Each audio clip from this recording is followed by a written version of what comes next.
Assalamu alaikum and welcome once again to The Other Side with Fariha and Talat.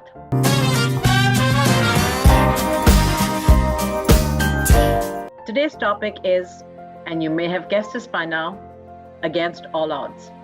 The year was 1985. She was 19. She had to quit college to start working for financial reasons. Hence, she joined an international airline as cabin crew. The work of cabin crew is not glamorous at all. It meant waking up at all odd hours of the night, having to get onto a plane full of hungry passengers, feeding them, giving them drinks, and also meant cleaning toilets as and when the job required it. Because it was an international airline, she also faced a lot of discrimination. Comments like, "You should be working for your own airline. You're taking our jobs." There was no discrimination laws or anti-harassment laws in those days, so you know what? It taught her a lot. Very soon she started working in business class, and she'd serve these passengers and say, "Wow, that must be amazing to be on a seat that's paid for by your company." Right there and then she made a pact. 5 years from today, I'm going to be on that seat and I'm going to be served and I'm going to be a senior executive in a company. 5 years to that very day, that's exactly what happened. She boarded a flight to go to the UK because she was in a senior executive position for an oil and gas company, and there was a regional meeting taking place in London. And she was sitting on a business class seat being served by someone else. And she went down memory lane and thought, wow, I did it. She did it, and she is here before you today to share her story of success against all odds. So I've known you for, as we mentioned in the last program, for over 2 decades, but it's again always very inspiring to hear from you. And what I love about your story, Talat, is the variety of roles. You started with an airline. I think you did a little bit of acting and modeling. I don't know why you never pursued it. You were very good at it, and I know people still sort of recognize you. मुझे airport पे immigration के through जब जाती हूँ Karachi airport से, मुझे अभी तक वो चेक जो करती है, कहती अच्छा आप कोई ड्रामा करने जा रही हैं? तो मैंने कहा वाह भाई, 27 साल पहले किया था मैंने, मगर अब तक लोगों को याद है. So obviously I was okay, man. Nature अब अलग है ड्रामे की, that we both do in our daily lives. Absolutely. So no, but and the second thing is that then you started your corporate career, and again, doing really well. But I'm assuming, Talat, in that journey, because of the variety of roles and situations you've been, you must have come across difficult, like really difficult situations, difficult people, and I don't know, sleazy men, or Yeah. I don't know, difficult bosses, colleagues. What is it? Some of the situations, if you can recall and share with us, kya situations thi? How did you manage those situations? Fariha, you're absolutely right. It's tough. Like I said, starting work at 19, you're thrown into, especially cabin crew. Suddenly, aap Pakistan mein nahi reh rahe anymore. You're away for 7-8 nights at a time. You're on a plane where you're meeting all kinds of people.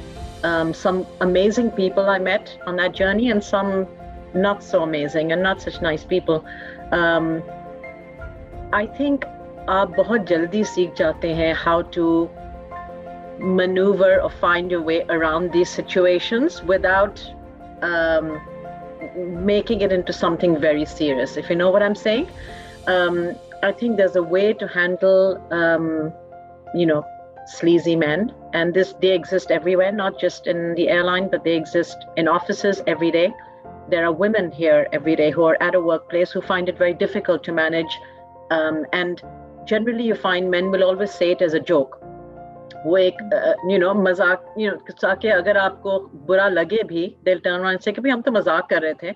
If you can't handle it, भाई आपको तो you can't even take a joke. But actually it's not a joke, and they're testing the waters. So I think honestly there can be a separate training that you and I should probably do for ladies in terms of how to handle these kind of situations. But I think it's you live and you learn. And so I think it was, for me, it was more around how do I also in the same mazaiya way mein hi main keh dun ki bhai, thank you very much, but not really interested. You're not my type. So I think, yes, you face very, very tough situations, but I think it grew me up very quickly. So I think at 19, I was probably more mature today than many 30-year-olds, because, I was a survivor and I was a fighter. And so I think those were some of the skill sets that I developed having worked and fended for myself very early in life. Yeah.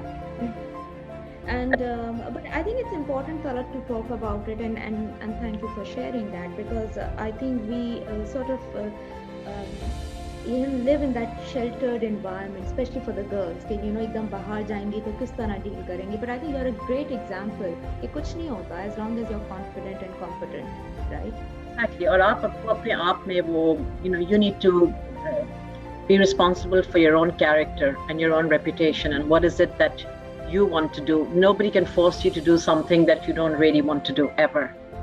So the ability to say no and be assertive, I think, really important, specifically for women, specifically for young girls. Don't ever be treated or take treatment that, respect yourself and make sure that others respect you and show they respect you. I think that's very important. Good. And I have another question, because again, I've observed you closely. When I remember हम लोग जब office में होते थे, तो your mate would call के बाजी आज क्या खाना पकेगा to Ali's parents teacher meeting, and then another meeting, and then हमारे वो sales assessment हो रहे हैं. So and I used to think, wow, because as a single person मेरे तो आसपास कुछ ऐसा नहीं. And of course, parents' responsibilities. How do you manage all of that?